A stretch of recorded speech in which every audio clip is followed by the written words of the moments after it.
Hi again, Doug here from X Frames FPV, and today we've got a build for you and a review of the Tinsly S50. They call it the Big Shark, and this is a really interesting frame. I love the aluminum, the blue aluminum especially. I love blue, and so it really ends up looking really nice.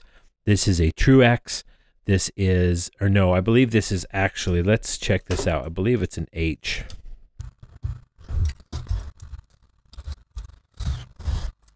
Yeah, so it is wider than it is longer. Yeah, so this is an H frame. It's hard to tell with these points that kind of stick out.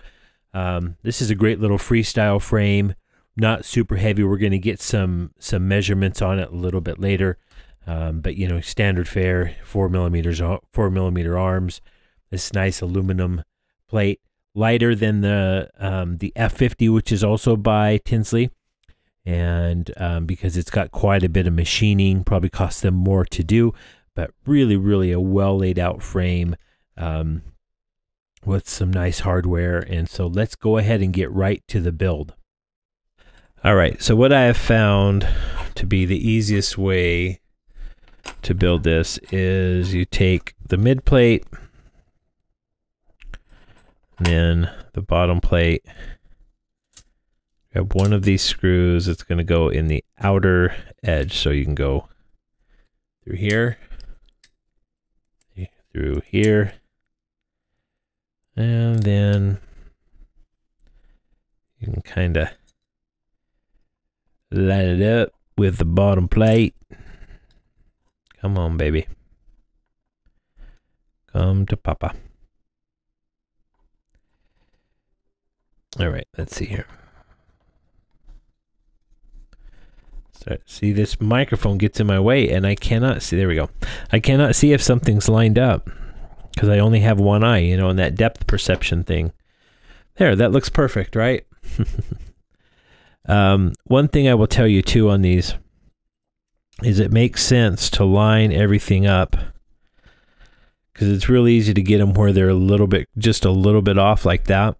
And so when you mount the first one, just go ahead and hold it together with your two fingers.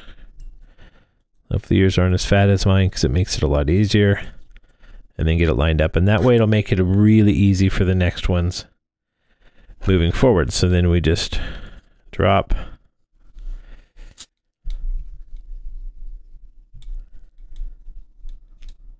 Okay.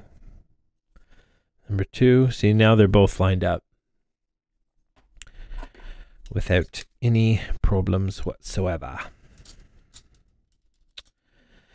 You know, around my house, for some reason, we love breaking into British accents. Me and my 6-year-old son. Oh my gosh, I love that boy.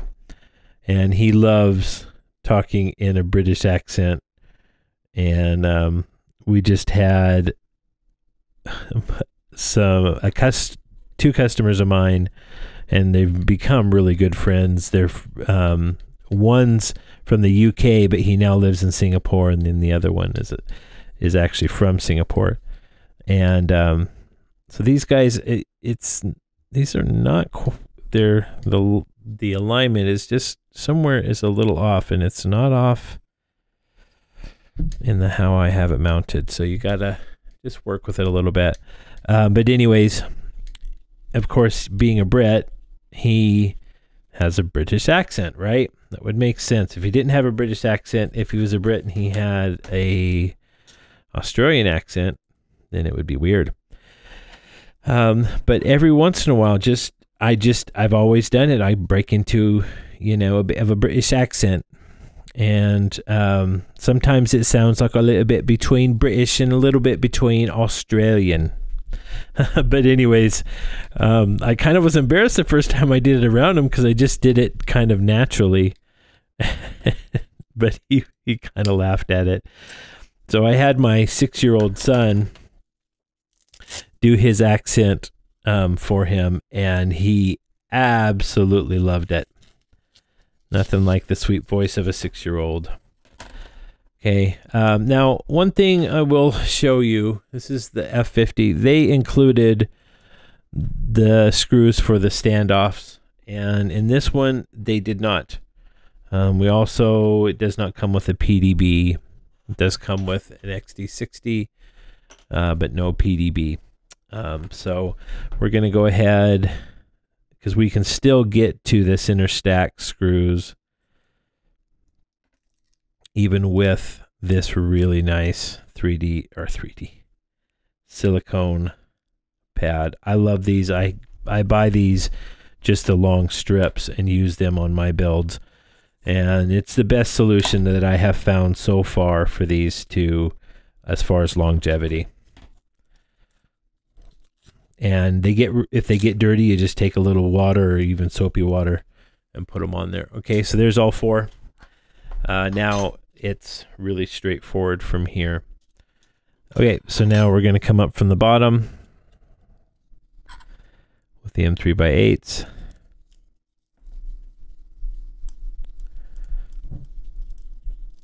Those are going to screw on. Doesn't matter which side, front and back are the same. It's ambidextrous. Is that the right word? Not ambidextrous. That means if you can use your left or your right. Wow. I wish my brain was ambidextrous, meaning it could work in all sorts of situations. But it really only works in one, and that's in my own mind. Once I get outside of my own mind, it's pretty sad.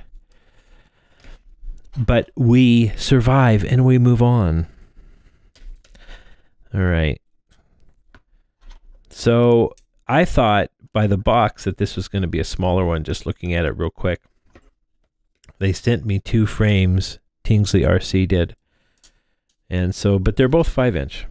So that's okay, because that's what I fly primarily. I mean, I have a 2-inch that I love, the BabyHawk R. I don't know if you guys, anybody out there, if any of you have one, put it in the comments, because I want to know how many people and what their experience is. Me and my son both got them for Christmas. And I got them from a customer, and then my son got one from Peter, another customer that came out. I got mine from Jason in Texas, and Peter in Singapore bought Jacob his. And I am telling you, those things are fun. We have just, let me see if I can, probably should have done this first, but they'll spread enough to get in there. We have had so much fun with those out in front of the house.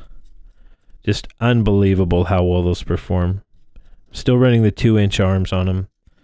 Everybody that I've talked to with 2.5-inch arms say that is the way to go. The 2.5 is just redunculous. And yes, I said redunculous on camera. And it is actually 2018 and not 2005. But we have had so much fun with that BabyHawk R out in front of the house. Lower the camera down a little bit, because we have, there's lots of cars and people's property and all those good things that you really just don't want to break. So we fly a little slower out front, but then when you go out to a field, so it looks like I'm going to have to spread this apart. I didn't pay attention to that. When you go out to the field, then you open it up and the thing feels a lot like a 5-inch. Now I've heard said that once you go to the 2.5-inch arms, it's even more like a 5-inch. Most of the guys on 2-inch are running the 3S. That's what I'm running. Plenty of power. I'm running a Tattu 3S 650 75C, and it's great. I ran a 3S 850 yesterday, and it was nice. Out in front of the house is perfect. Still had plenty of power, and we could have a little bit more fun. Let me tell you something, guys. I absolutely love antenna mounting options on frames.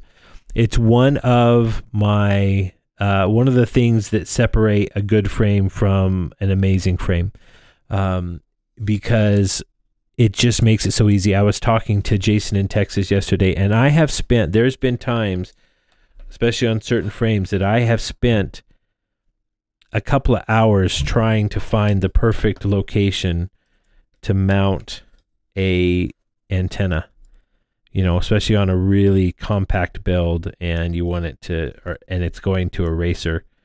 It's really important when you build for a racer that you take into consideration where that thing is, where it's going to get hit, you know, when you go through a gate. You know, they love antennas. Gates love antennas. It's like they're chocolate. But so yeah, I love that they included that. I didn't come with the F50 does not have it. I don't know if I don't know the progression. If the S50, which this is a newer progression or just a different model, I'm just really not sure. There's not a lot. We're going to compare the two. Doesn't seem to be a lot of difference in overall. You know what? Maybe I'll have to look, because and as I'm talking here, maybe one's stretched and one's TrueX. I don't know. But we're going to first get some measurements on this. Okay, that's it, guys. That's it. Build. You know, canopy's pretty high. You know, obviously it takes a full-size frame. You've got a lot of throw there for the full-size camera. I think they did that primarily because, you know, they wanted it to be able to house any kind of stack without problems. But I think they easily could have dropped it a good 6 millimeters or more and still done it. But you know what? It's going to give a ton of protection. Let's get some measurements. I think these are 4 millimeter arms. If they're the same as the last one, yeah, just a hair over 4 millimeter. I think 1 millimeter on that mid plate, which it doesn't really matter because it's sandwiched in there, but yeah, it's going to be 1 millimeter. Let's get a weight on this. Now, the F50 was 156 in weight. Let's make sure you can see that. I think you can see it right. I got to get it where you can see it, but also get it where it's not on an uneven surface. I think that's good.